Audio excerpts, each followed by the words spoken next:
Сәлеметсіздер ме оқушылар? Бүгін біз 5 сынып оқушыларына қазақ тілі пәні бойынша 5 сабақты өтетін боламыз. Оқушылар, бүгін біз сөйлеу мәдениеті деген тақырыпты өтеміз. Дауыссыз дыбыстар жасалуы, жіктелуі. Біз бұл сабақта сөйлеу мәдениеті деген ұғыммен, дауыссыз дыбыстардың жасалу жолдарымен, қатаң, ұяң, үнді дауыссыз дыбыстармен танысамыз. Бірінші тапсырма, мәтінді оқыңдар.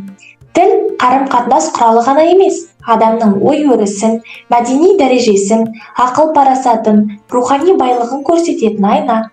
Сол себепті өнер алды қызыл тіл деп қазақ халқы сөйлеу шеберлігіне үлкен мән берген. Сөйлеу мәдениетінің негізгі қағидаларына айтылар ойдың дәлдігі, тыңдаушының қабылдауына сай болуы және сапалы жеткізілуі жатады. Ой анық болмаса, тіл анық болмайды. Сөйлеу мәдениетін дамыту үшін ауыз әдебиеті мен жазба әдебиетінен мейлінше мол сусындау қажет. Ертегі тыңдап, әдет-ғұрып, жөн-жосық үлгілерін көріп өскен ұрпақ төл тілдің қадірі мен қасиетін сезініп өседі. Тіл байлығы, сөз байлығы. Сөз байлығы әр адамның сөздік қорындағы сөздердің санына байланысты болғанымен, негізгі байлық ой байлығы. Себебі сөзді көп біліп, бірақ оны орынды, ойлы жұмсай алмасаң, онда не пайда?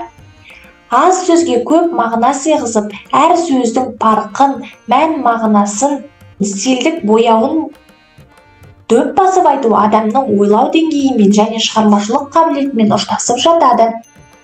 Түсіндірме сөздік, жөн-жосық, салт-сана, үлгі-өнеге, парық, сөздің қадір-қасиеті, төл, жеке өз басына тән, меншікті байырғы, сусындау, шөлін басу, ауыспалы мағынада білім алу. Тапсырма, мәтін мазмұны бойынша төмендегі тапсырмаларды орындаңдар. Сөйлеу мәдениетінің негізгі қағидаларын атаңдар. Сөйлеу мәдениетін жетілдіру үшін не қажет екендігін баяндаңдар. Ойдың дәлдігін, тыңдаушының қабылдауына сай болуын, сапайы жеткізілуі.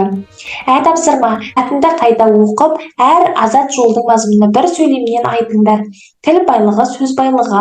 Өнер алды қызыл тіл деген мәтелдің мазмұнын түсіндіріңдер.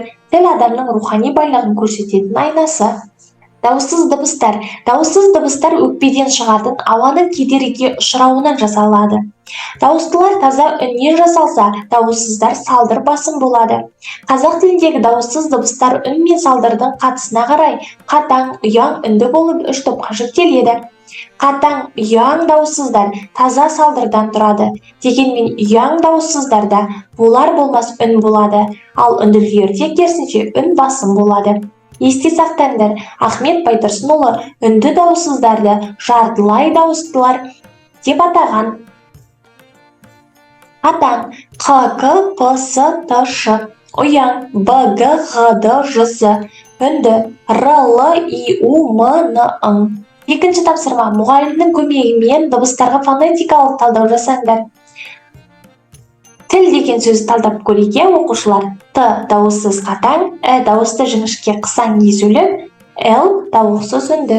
Дәл осылай қалған сөздерді талдайсыздар. Үшінші тапсырма. Метаграммаларды шешіңдер, жауап сөздің құрамындағы дыбыстарға талдау жасаңдар. С-дан бастасаң бояумын, Қ-дан бастасаң далаңмын, Ж-дан бастасаң өлеңмін, аузындағы адамның. Сөз. Екінші, мені жұтсаң қуанып, тыныс алып тұрасың, қоссаң алдан бір әріп, маған суды құясың, малдарыңды суарып. Науа. Үшінші, от жалынмын ошақта, Ж дыбысын үстесең, мен ұстайсың үстесем. Дем беремін сол шақта, жыны өшіріп жоясың, орнына П қоясың, сонда дәмге тоясың. Қалау. Төртінші, өнеге жайын толғасаң, сол сөзді есте аласың, бір әріп қосып ойласаң, сүрдінер затты табасың. Сүргі. Төртінші тапсырма, көп нүктенің орнына тиісті дыбыстарды қойып жазыңдар. Парасат, білім, талап, байланыс, кітап. Дыбыс, біл, дәстүр, мәдениет, әдебиет. Қатаң, ғалым, қағаз, ақыл, байлық, көз, ертегі, бүкіл кіріспе үлгі. Сусындау, сабақтастық жасау, негізгі құбылыс, жазу, шығарма, тыңдаушы, жүйе, шеберлік. Бесінші тапсырма. Қатаң, ұяң, үнді дауыссыз дыбыстардан басталатын сөздерді 3 бағанға топтап жазыңдар. Қатаң сөз сөйлеу, тіл тыңдарман, пікірталас құрал, ұяң жалғау жұрнақ, байлық дәлдік, әдебиет, жазбаша дүниетаным, үнді, дауыссыз дыбыстан басталатын сөздер, ой, мәдениет, мағына, анық, ауызша. 6-шы тапсырма нөмір 8-ші аудионы тыңдаңыздар. Оқушылар кітаптың соңғы бетінде сіздерге дискі берілген, сол арқылы аудионы тыңдай аласыздар.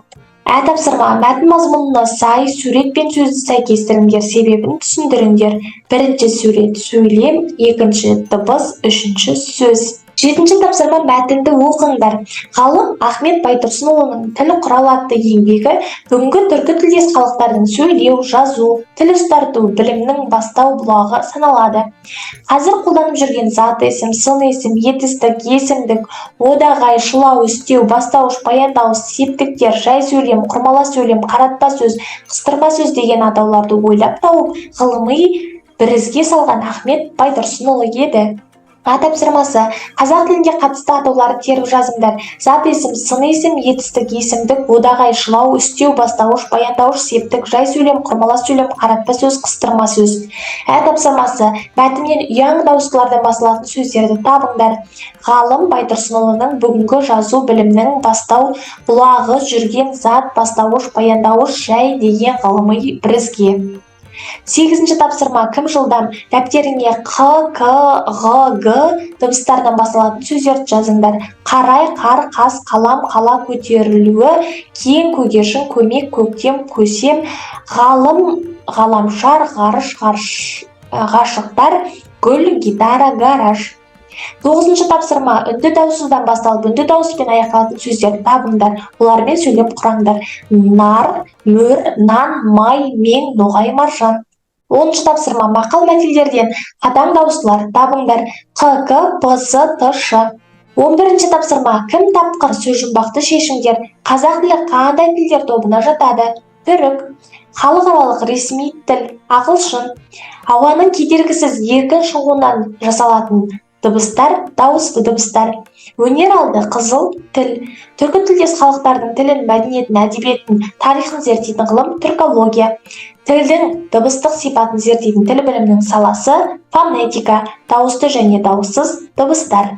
Оқушылар, осымен бүгінгі біздің сабағымыз аяқталды. Менің каналыма тіркеліп, лайк басып, пікір жазуды ұмытпаңыз. Келесі сабақты жіберіп алмаңыз. Сау болыңыздар.